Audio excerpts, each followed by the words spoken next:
অনেক ধানের শীষের ভাইরা আছেন, তারা মনোকষ্ট নিয়ে আমাদের কাছে আসেন, তাদের নেতারা তাদেরকে টার্গেট দিয়ে দেয়, এই সপ্তাহে 5 লাখ, ওই সপ্তাহে 10 লাখ। তারাও এইসব থেকে মুক্তি চায়, তারাও এইসব থেকে মুক্তি চায়। আপনারা আমার এই যে তৃণমূলের যেসব নির্যাতিত নিপীড়িত বিএনপির নেতা কর্মী আছে, তাদের কাঁধে হাত রাখুন। তারা কষ্টে আছে, তারা নিজেরা নির্যাতিত মনে করছে, নিপীড়িত মনে করছে, কারণ নেতা চাঁদাবাজি করতে অর্ডার দেয়, সেটা কিন্তু কর্মীদেরকে বাস্তবায়ন করতে চায়। তৃণমূলের অনেক বিএনপির নেতা কর্মী আছে, তারা এটার সাথে সম্পৃক্ত না, তারা সেটা করতে চায় না। কিন্তু গত 17 বছর আমার বিএনপির যে ভাইয়েরা নির্যাতিত হয়েছে, নিপীড়িত হয়েছে, গুম খুনের শিকার হয়েছে, আজকে তারা বিএনপিতে তারা হচ্ছে মার্জিনালাইজড। এক হাইব্রিড বিএনপি এসে এই আমার মূল বিএনপি ভাইদেরকে তারা কর্নার করে ফেলেছে। আপনারা বিএনপির ভাইদের কাছে যাবেন, যারা জিয়ার আদর্শ বিশ্বাস করে, বেগম খালেদা জিয়াকে ধারণ করে, তারা চাঁদাবাজির সাথে সম্পৃক্ত না, তারা ঐক্যবদ্ধ বাংলাদেশকে ভোট দেওয়ার জন্য অপেক্ষা করছে। তারা ধানের শীষের বিপরীতে গিয়ে দাঁড়িপাল্লাকে ভোট দেওয়ার অপেক্ষা করছে। আপনারা বিশ্বাস রাখেন, তারা ধানের শীষ নিয়ে মিছিল নিয়ে কেন্দ্রে যাবে, কিন্তু ভোটটা দিবে দাঁড়িপাল্লাতে, তারা ভোটটা দিবে হচ্ছে সাপলাকলিতে, তারা ভোটটা দিবে হচ্ছে রিকশা মার্কায়। এবং তাদের কাছে আমার দাওয়াতটা পৌঁছাই দিতে হবে। আপনারা পারবেন না? আপনারা পারবেন না?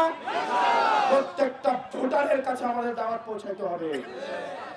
আগামী 12 তারিখ আপনারা প্রত্যেকেই সকাল 7:30টায় আপনারা ভোট কেন্দ্রে চলে যাবেন। আপনারা বাংলাদেশের মালিকানা বুঝে নিন, আপনাদের ক্ষমতা আপনাদের থেকে কেড়ে নেওয়া হয়েছে। এই বাংলাদেশকে, বাংলাদেশের মালিকানা বুঝে নেওয়ার সময় এসেছে আপনাদের। আগামী 12 তারিখ সকাল 7:30টার দিকে আপনারা কেন্দ্রে কেন্দ্রে চলে যাবেন। একটা দল কেন্দ্র দখলের প্রস্তুতি নিচ্ছে, বিভিন্ন পর্যবেক্ষকের নাম খুলে, নাম সর্বস্ব প্রতিষ্ঠান খুলে বিভিন্ন পর্যবেক্ষকের মধ্য দিয়ে ভোট রিগিং করার চেষ্টা করছে। আমি বিশ্বাস রাখতে চাই, আমার যেসব ছাত্র ভাইয়েরা কামানের মুখে, গোলা বারুদের মুখে, হাসিনার চোখে চোখ রেখে হাসিনার পেটপা বাহিনীর বিরুদ্ধে গিয়ে যারা জুলাইতে রাস্তায় নেমে এসেছিল, আমার এই ভাইয়েরা আবার এই 12 তারিখ ভোট কেন্দ্রগুলো পাহারা দিতে নেমে আসবে ইনশাআল্লাহ।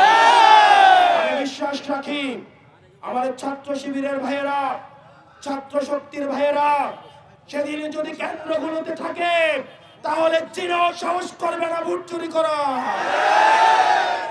আপনাদেরকে 7:30টার দিকে কেন্দ্রে চলে যেতে হবে এবং ফলাফল না পাওয়া পর্যন্ত কেন্দ্রগুলোতে আপনাদের অবস্থান নিশ্চিত করতে হবে। একটা পক্ষ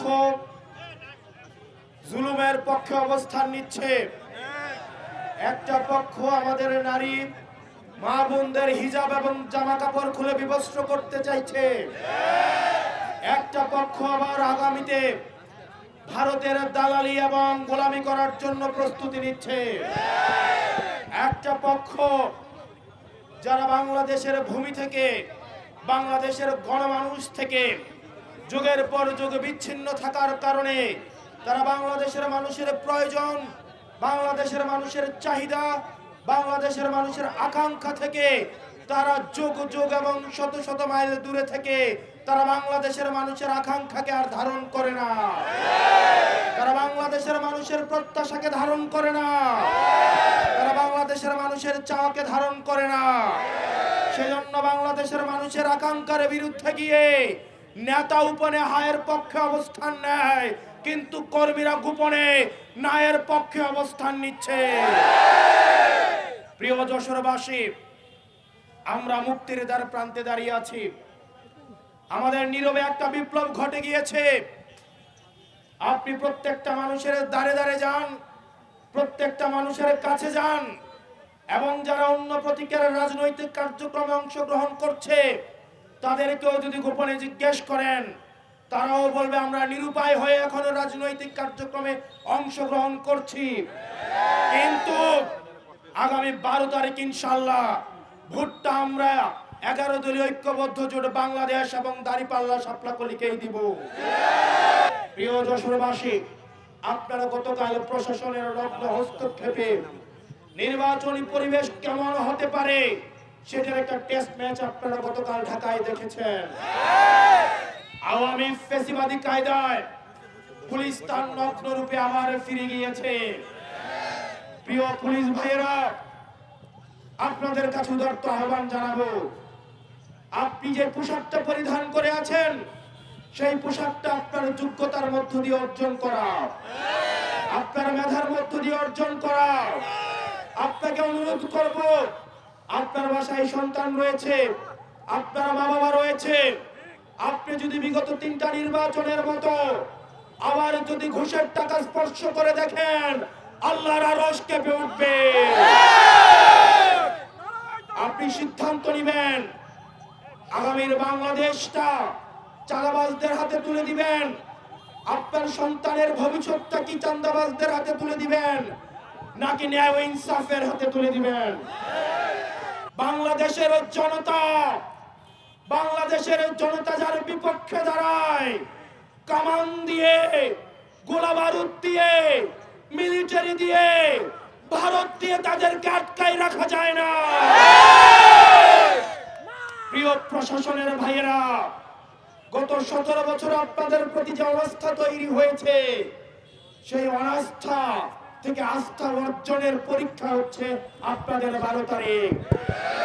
আমরা আস্থা রাখতে চাই, বিশ্বাস রাখতে চাই, বিগত 3টা নির্বাচনের মতো এই নির্বাচনে কোন ওসির জন্য খাম পাঠাতে হবে না, কোন এসপির জন্য খাম পাঠাতে হবে না, কোন এসআই এর জন্য খাম পাঠাতে হবে না, কোন কনস্টেবলের জন্য খাম পাঠাতে হবে না।